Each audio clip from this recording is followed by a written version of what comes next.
All right, guys, this is Coach Campbell. Ready for the press conference, so go ahead whenever you're ready. All right, our first question for Coach Campbell will be from Randy Peterson of the Des Moines Register. Go ahead, Randy. Matt, going back to last year, at what point during that final drive or at what point did you absolutely know you were going to go for the conversion, and go through the thought process there, please? Yeah, gosh, that's so long ago. I think from the reality of it is, we were coming back, trying to get ourselves in position to win the game. Didn't obviously not able to finish that piece of it. But, I think as we scored and were gaining momentum, I felt like that was a really good time for us to go try to put a finish to the game. It had been a long, hard-fought game just to get back into it, that I felt like that was the right thing to do for our team. Matt, what was gained from that loss? I know it's oftentimes nothing can be gained, but maybe you came to the realization of something in that game. I don't know. I think the big thing for me is it said a lot about the character, I thought, of last year's team and some great seniors, and last year was gut-wrenching in a lot of ways, and obviously that was a gut-wrenching loss as well. But I just thought how our kids responded through the game. We did not play great football early in the game, and obviously Oklahoma did, and so they got out to a really big lead, and I just thought again it showed the character and resolve of our kids a year ago when we had the ability to battle back and give ourselves a chance to be successful at the end. Our next question will be from John Schaefer of WOY. Go ahead, John. This meeting is being recorded. What's it mean for this program to get the primetime game on a Saturday night on ABC? Yeah, I think, hopefully as we continue to grow and build the program and continue to put ourselves in position to play good football. And one of the really unique things about playing in this conference is there's great history and great traditions of teams that have done that year in and year out. And so to hopefully get ourselves to that point where we can consistently play at this level, and be able to experience these opportunities and the opportunity to put our program on a national stage. So, great for us, and obviously, a lot of respect for Oklahoma and their program and certainly where they've been for a long time. Next question comes from Travis Hines of the Ames Tribune. Go ahead, Travis. Hey, Matt, what's been the evaluation of the offensive line through the first two games? I think really just continuing to grow. I thought a lot of great growth between week 1 and week 2. Obviously the way, they were able to play in some critical moments, I thought last week was really big. And, again, I know I said this early in the year, as I felt like we have a chance to be a really good offensive line. And I think you're really in both games, we've seen a lot of flashes of that. I think, again, the consistency that we want to play at is what we're looking for, but them developing a standard of excellence, at least early in the season, to where we want to go and what we want to play game in and game out, and by the end of the season have an opportunity to really take a huge step forward. I think we're at least on the right track right now. When it comes to that growth and looking at the whole arc of the season, how do you view that when, presumably you're going to get Downing back and Hudson? Does that raise the ceiling? Does that make things maybe even bumpy in the short term because they're going to have to be reintegrated? Or just how do you view that little bit of mixing and matching you're probably going to have to do in the short term? Yeah, again, I think with enough youth in there, enough of the development that I think we've already occurred over the last year and a half with so many of these guys, that I think you saw even last week. I mean, you got 3 new guys playing different spots and really playing at a high level. So, I just think we're going to continue to have to take that development going 1 week at a time. And, we always putting the best players out there to give us the best opportunity to be successful. So, it's great that we've got options. And like you said, hopefully can get some of those other options back at full strength to really strengthen the entirety of that unit. Thanks, Matt. Thank you. Our next question will be from Adam Rittenberg of ESPN. Go ahead, Adam. Hey, Matt, I was just wondering your impressions of Spencer Rattler, through the first few games as a guy that's obviously in a line of at a position that's obviously been very successful for Oklahoma. Yeah. I think first and foremost is elite arm strength. When you watch him play, I think the thing that is so impressive, like so many of their guys, is the way the ball really jumps off of his arm, and his ability to make all those throws that you've seen really over the last, we've seen it up close and personal now over the last 5 years, and it's been really impressive. And I think the second thing is you can see, even just getting into a great rhythm as, the early parts of the season and some young players and some new roles for them, you can see even over the course of 2 games, just the steps that they're making. So I think a really dangerous, potent offense, and, Spencer, a really talented football player. Our next question will be from Scott Docterman of The Athletic. Scott, you're unmuted. Go ahead. Yeah, Matt, I have a question. You've had, you've knocked off a lot of ugly blemishes the last handful of years, and probably none bigger, though, was when you went to Oklahoma a few years ago and won that game. How did you kind of convince your players, or your leadership help convince their teammates that this wasn't some sort of invincible force like maybe your fans thought? And how do you keep them away from being intimidated by, what is probably the flagship program, at least of the Big 12? Yeah, I think, Scott, that's a really good question, because I think it's one of those things that we've had to do that in a lot of areas, to be honest with you. I think year one, we really had to try to learn how to believe that we could win here. In that second year, we had to learn how to win. And belief is really hard. That may sound really easy, but I think that's really hard to do, and especially when there's maybe a culture of that's infected around you. And I think the one thing that we had that year is you had some seniors that were really invested in wholesale change, and sparked with some youth, obviously, with David Montgomery and Jaquan Bailey.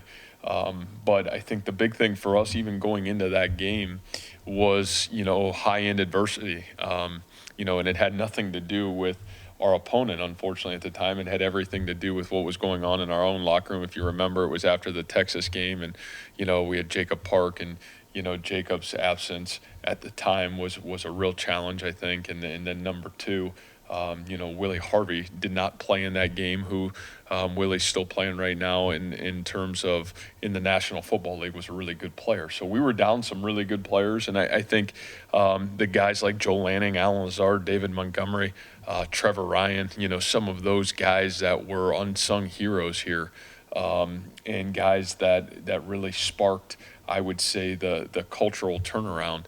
Those are the guys that really, I think, led the way. Sometimes coaches get too much credit because, it becomes about, people think it's about what the pregame speech or the postgame speech, and that's not really it. It's really the investment of the kids, and we were really fortunate to have unbelievable leadership, and obviously Kyle Kemp stepped in and took advantage of his opportunity, not just there, but as his career went on then after that. But just really fortunate to have great kids that believed in themselves and believed in each other. Thank you. Thank you. Our next question comes from Matt Bellinson of the Iowa State Daily. Go ahead, Matt. Hey, Matt, thanks for talking to us today. Question about Brock, and specifically how he's going to favor up against the Oklahoma secondary. Oklahoma, as we saw last week against Kansas State, had a lot of issues we saw with tackling. And that's something that's not necessarily new for Oklahoma's secondary in years past. What's going to be your message to Brock in terms of attacking that secondary and wanting to be aggressive, but also making sure that he's not forcing balls that we've seen the first 2 games this year, and making sure he's making the right decision? Yeah, the first thing, let's talk about Oklahoma. I mean, I think what you're seeing is still an outstanding defense. I mean, the amount of guys that they have back on defense, this team speed, TCU can really run. This is an elite speed, in my opinion. And, I think with elite speed creates elite coverability. And, I think all of us are dealing with the challenge early on of efficiency, in terms of tackling. But I also think there's some really great plays that this Oklahoma defense has played with through the first two games. So I think this is going to be a great challenge for our entire offense. Number one, just because of team speed. And then number two, I think the reality for Brock is just keep pounding away at it. I think you take one play away from last week and you talk about a really efficient, outstanding football game. I mean, I don't know if you know a lot of quarterbacks that go 18 for 22 in a Power 5 football game, but that's pretty good statistics. So, you take one thing away. It's hard to be perfect for all of us, but I think you just keep pounding away at it from Brock's standpoint. So we're really proud of his growth so far early in the season, especially with getting some new players around Brock, and those guys starting to get into a rhythm. And that'll be a really huge challenge for this offense, obviously, going into this game against this defense this Saturday. Is there any update you have on Tariq's injury or Trevor Downing or Robert at all? No, I think all three be very similar to what I stated, after the game and certainly yesterday's. I really think all of them are day to day. We look forward to getting out to practice today to see, if any more or the growth that their availability may have from this weekend to obviously our first practice today. All right, thank you. Thank you. Our next question will be from Jared Stansberry of Cyclone Fanatic. Go ahead, Jared. Coach, how much of an advantage can it be when you have a defensive line group that not only is Jaquan playing at a high level rushing the passer, but you have Latrell who's doing well and Will McDonald is too, just where you can kind of rotate those guys that are high level pass rushers in and out? Well, I just think in general, the defensive front in this conference, we played 92 snaps last Saturday and, probably played about 25 too many.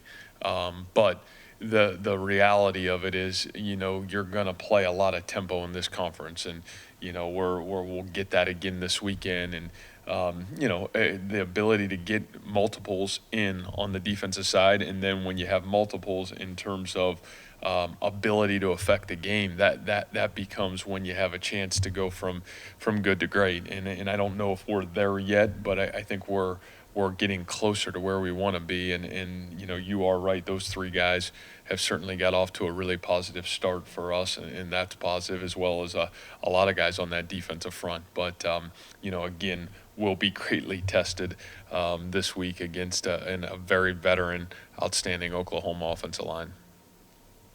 How would you assess Latrell's play through the first two games?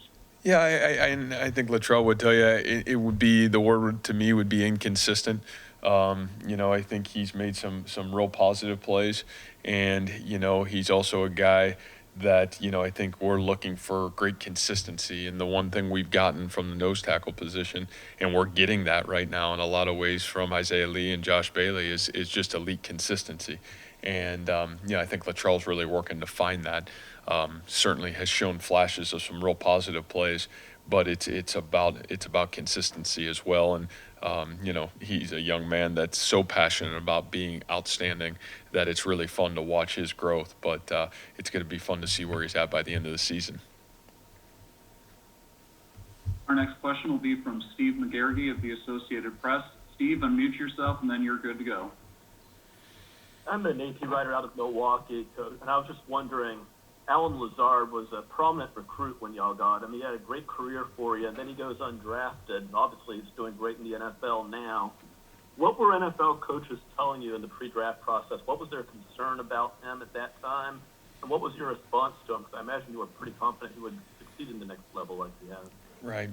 Well, first of all, I unfortunately, and I wish I was, not the coach that had been able to recruit Alan. When we got here and our staff got here, Alan was going into his junior year. So, it was a great reward for us to have Alan a part of this program as we began to really rebuild our program. And we Iowa State football wouldn't be where we're at with certainly without Allen's leadership and his play here in our program. And, I think in some ways for Allen, number one, coming out, that was hard. And I know it was hard for Allen. I know it was hard for his family. I think Allen's questionable. The number that everybody was questioning on Allen was speed. And unfortunately, if you look at the game film, Allen's game speed was something that I always thought was a game changer. And if you watched how he played and really dominated the game, especially his senior year, you were looking at a guy that you knew had elite potential. So, I would also say that, and Allen and I have talked about this a lot, that maybe one of the greatest things that ever did happen to Allen was going undrafted. He was a high-end recruit. He stayed home. And, sometimes that can maybe stunt your growth at times. And, Allen was a young man that took, I think, the adversity of not getting drafted and all of a sudden became the absolute best version of himself he could be. Obviously going to Jacksonville early, getting some really good coaching down there, and then from Jacksonville going to Green Bay and doing what he's done now. His work ethic, his standard of excellence, I think has all of a sudden risen to become the absolute best version of himself he can be. So, it's really, really fun to watch Allen become what he's become. And he's a young man that I think really gives our program a shining star to say, man, if you just go to work and become your best, here's what can happen. And Allen's proof of that. So we're really proud of him. Our next question will be from Chris Williams of Cyclone Fanatic. Chris, you're unmuted. Go ahead. Yeah, Coach, this might be more of a philosophical football question, but just watching games the last couple of weeks, it seems that, I don't know, maybe I'm wrong here, so correct me if I'm wrong, but it seems like a trend, first game for a lot of these teams. You're seeing, tackling, special teams, just efficiency issues across the board, and it's really seems like it's getting cleared up between weeks 1 and 2. I guess my overall question, are you seeing that, and how much different is that because of the weird off season everybody had compared to a normal year? Are the talking heads making too big of a deal out of this stuff, or is that something that you've seen with your own program and the teams that you've scouted? Yeah, no, I think that's it's a great analysis, to be honest with you. I think it's one of the things that, when you look at the off season, and I don't even know so much as missing spring practice, but I think the really unknowns that really resided in, are we going to play football? Are we not going to play football? How are we going to practice? How are we dealing with COVID? How many guys are out all the time through the early parts of fall camp? The disjointedness of that, I think, really put a struggle on efficiency of football early on. Football is still a sport that you do have to practice somewhat. And, I know even just from our end, that you were talking about, almost 50% of our guys were probably going into their true second week of practice as we were beginning to play our first game. And, if you just take out spring practice, you're talking about 4 to 5 weeks of fall camp that you have to prepare to practice for a game. And in there, you feel like you can have some physicality, you can have some tackling and really do some live reps. But I think this was a unique challenge for all coaches, and maybe some coaches did a lot better than others. But, I think when you look at the challenge in its totality, you still have to think about the health and safety and well-being of your players. And, I know at least from our end, that was something that, was really critical to our success. But I do think what you're saying is really big, and I think it's a concern, and it'll probably be a concern here even through the next couple months. With that, to an analysis here on Rattler, normally a guy like that, in his first year would have 3 games under his belt before he gets into the Big 12. He played, didn't have any problems with that first opponent, and then gets a Kansas State defense. I mean, how is it almost beneficial for a guy like that to be able to sit with Lincoln Riley and get beat up in the film room because he didn't get that in the non-conference? I mean, how how would you assume that those conversations are going? Well, I think the first conversation would be is you're talking about one of the best quarterback coaches, obviously, and offensive minds in our sport. And so, I think that's a huge positive for a guy like Spencer to have as he works and develops and grows.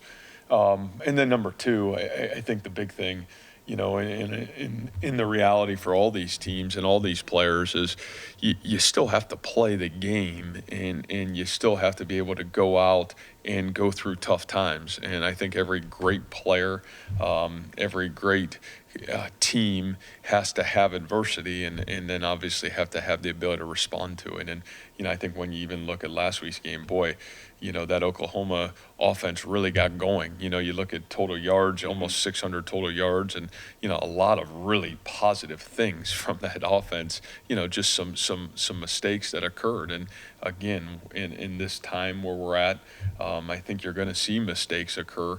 And instead of those mistakes maybe happening in scrimmages or practices, they're going to happen wide open in these game settings, just with how early I think we all are in terms of our development and growth as football teams. So, I think those are great points, Chris. Our next question will come from Rob Gray of Cyclone Fanatic. Go ahead, Rob. Hi, Matt. Curious your perspective on how important it was, obviously very important to have Charlie back on the field, but how vital was it for him in the short passing game to open up some of those big plays in the run game just by moving 4, 5, 6 yards and changing the way the defense had to kind of scheme against you? Yeah, I think the big thing, obviously, it was great to have Charlie back because Charlie is a proven successful football player, and Charlie's a young man that's got a lot of respect by his teammates and certainly the guy that's throwing the football. And so, I think for Brock to have somebody that was actually, one of the primary targets from a year ago back, I think there was just a sense of security. And I think that's big. Again, I think in this shortened season where you're really trying to work into a rhythm, the more people that have played, the more guys in your program that have had valuable game reps, I think the higher those guys are actually playing in terms of towards their full potential. And so I think it was big for our offense. I think it was big for Brock. And ultimately it was really big for Charlie. Charlie's done a great job working himself back to getting himself healthy to get back on the football field. So, I think in a lot of ways it was a big win for us. Gotcha. And I know you touched on the offensive line earlier. I'm curious, though, about their mentality or mental toughness. I'd imagine it had to show a lot of that when you consider a Trevor Downing going down like he did, in game one and not having Rob Hudson, who won a starting job there. How have they impressed you with their mental toughness in, kind of progressing from week to week? Yeah, I think what I like about this group is there's a sense of a little bit of a swagger about itself, and I appreciate that. I think a lot of that, I give Coach Myers a lot of credit. He's done a great job developing these guys. Again, this is a group that's been with us for the long haul.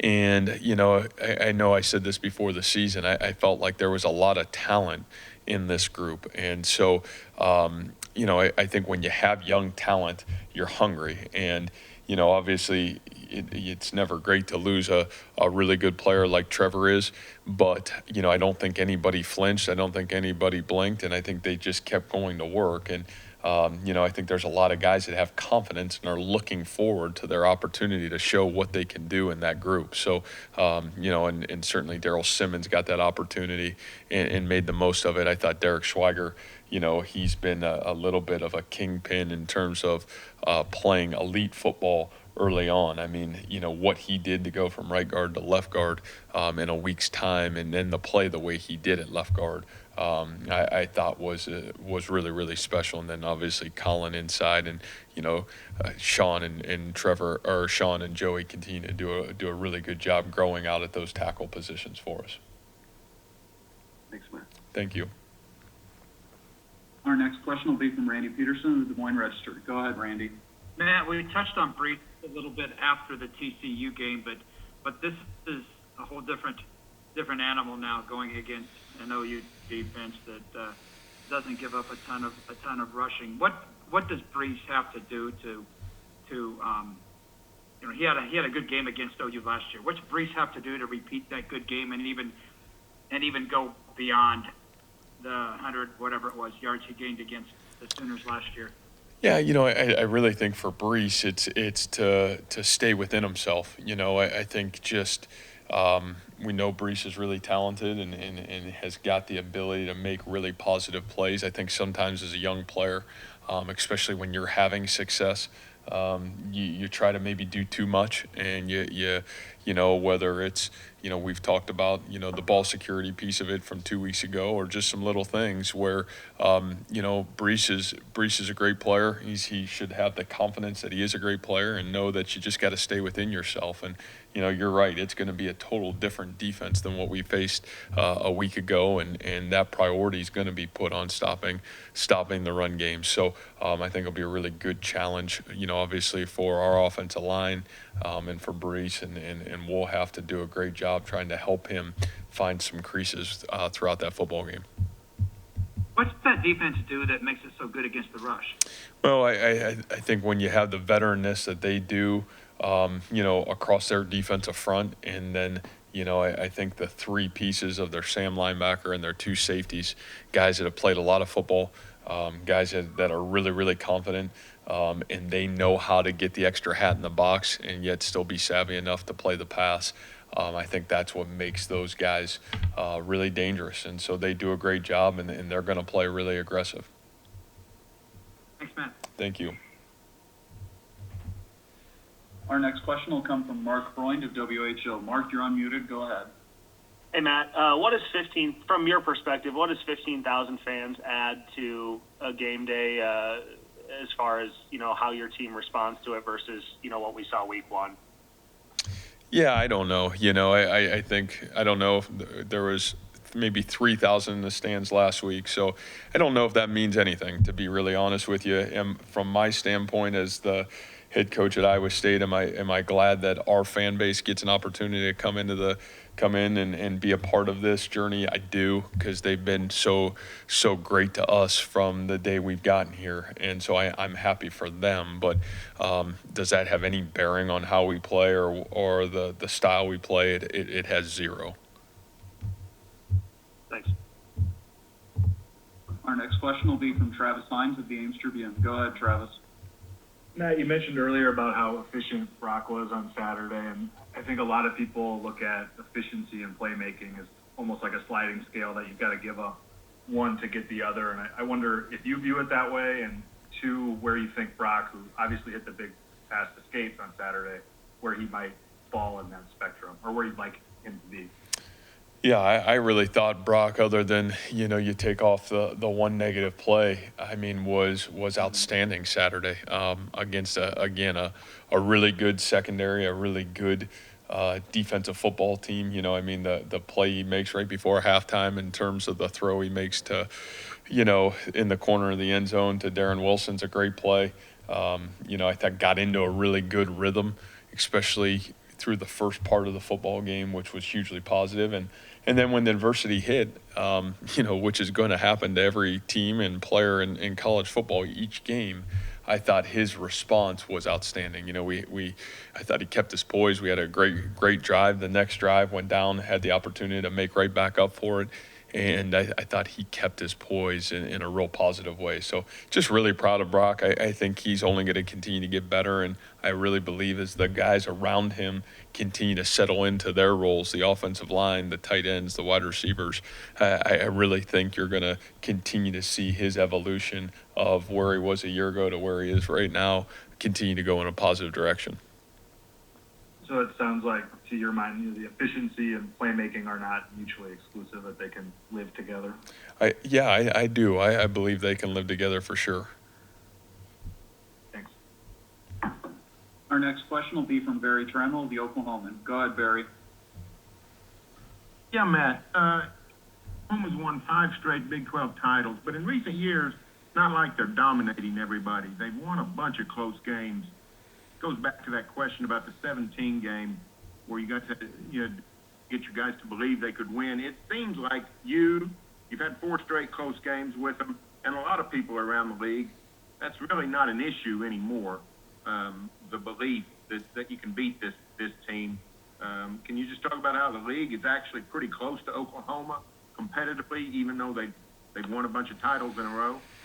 Yeah, I think it's really hard to say anybody in this conference right now is close to Oklahoma. I mean, the thing that I would say, man, you turn that video on, you watch those guys play, and certainly the consistency of success. I think winning's winning, and it doesn't matter how you do it, how you cut it, or how you slice it. And you're talking to a guy that came from a program where the Mount Union way of things, where everybody was coming after you week in and week out. And so, I think what's occurred in the ability to sustain success has been tremendous. And, I think very more about our own program.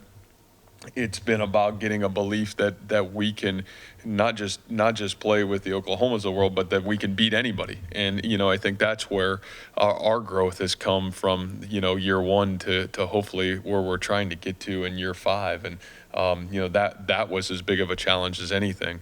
But certainly the respect factor and the sustainability of success, I think, has been really impressive to me of what I've watched, and their ability to consistently go win the games, because at the end of the day, it's still about winning.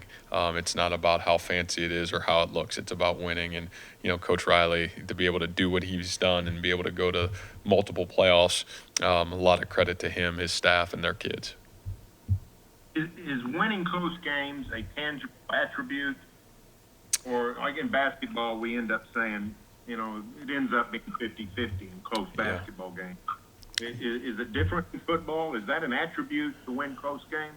Boy, I really believe it is. I think that that's ingrained in a culture. I think that's ingrained in being there and doing it.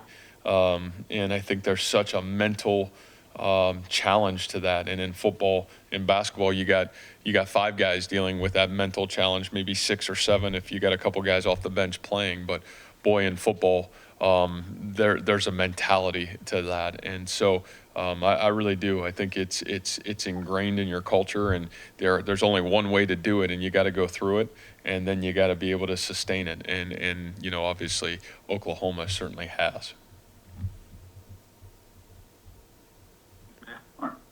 Our next question will come from Eric Olson of the Associated Press. Go ahead, Eric.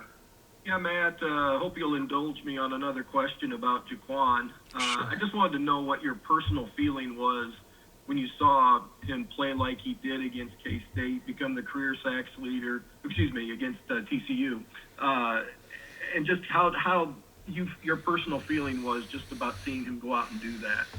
Yeah, for me, I take a lot of pride in where Jaquan Bailey is right now. I just his growth from where he was as a freshman to who he is today. And I'll be honest with you, I think I took as much pride, or take as much pride, as what I've watched him grow from a young man into a man in our program and a leader in our program, as I do the fact that he's the sack leader and all those great things. And those are all great cherries on top of becoming the best version of yourself. But I think my greatest pride in Jaquan is way greater than sacks on a football field. It's, how he carries himself outside of football. It's the leader he is inside of our locker room. It's how he treats the young players in our program. Those are things that, in my opinion, are the epitome of greatness, and he has certainly grown in to some of those qualities, and I'm really proud of that. But it certainly is great that he's producing on the field. If you want to be a great team, you got to have great players, and he's a great player for our team. Thank you. Yep. Our next question will come from Adam Rittenberg of ESPN. Go ahead, Adam. Yeah, man, a lot of coaches in the league talk about how unique your defense is from a schematic standpoint. How does that impact you guys in a game like this against a younger quarterback, or a quarterback that hasn't seen you guys yet? Yeah, I think the uniqueness is flipped around a little bit in this game. That you got a pretty good idea who we are. Where I think we're still trying to figure out, you only got 2 games on Spencer, and what are they going to do with him? What's he do best? What doesn't he do best? I think it's really hard to tell. And so, I think that's something from their standpoint where, we are who we are. And that part has not changed a whole lot. And, I think from their end, in some ways they are who they are. But, I think each quarterback is unique, and I think that's what makes Lincoln Riley so special is he's had that ability to adjust and really build that offense around the uniqueness of each one of those quarterbacks. So, I think probably a little bit of advantage goes into their favor there. Do you feel like your scheme is still unique, that it stands out in the league, though? I mean, I hear that from other coaches. I'm just curious if you feel that way now, being there for a number of years with John as a coordinator. Yeah, I still think, Adam, defensive football, it doesn't really matter what scheme you're on or how you run it. I still think at the end of time, defensive football is about running to the ball and getting 11 guys to play really, really hard with great consistency. And I think that sometimes, we get lost in the minutia of schematics. There's still 11 guys on the field on both sides. And, I think the reality becomes the intensity and intent that those 11 guys play with, especially on defense.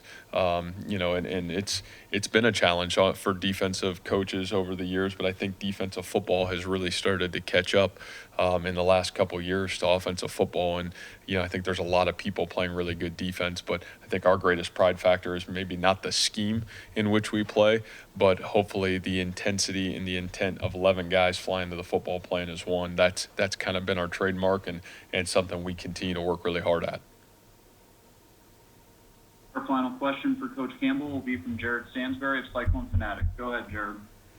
Coach, you talked a little bit about Darrell Simmons earlier, but I'm just curious, what have you guys seen from him over the last year plus that made you confident to throw him out there as a starter in a Big 12 game that way?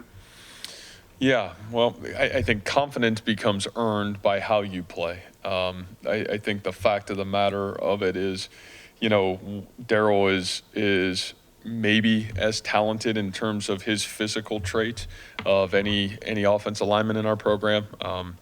Darrell's a young man that wasn't highly recruited, but a young man that came to our camp was really, really impressive.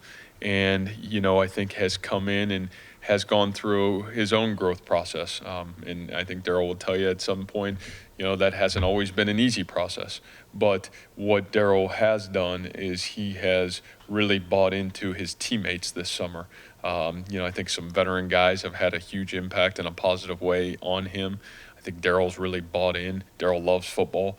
And Darrell is a really physically talented and physical football player. And so, I think he earned the right through fall camp to be considered to be able to play and help our football team be successful. And, I've said this numerous times, what's defining of college football careers is you're going to get a shot. You're going to get your opportunity. It's a matter of, are you going to be ready when your opportunity comes? And, for at least last week, Darrell certainly did a great job of taking advantage of his opportunity. And believe me, still plenty of work to do, but did a great job for his first game. Thank you for your time this week, Coach. Thank you.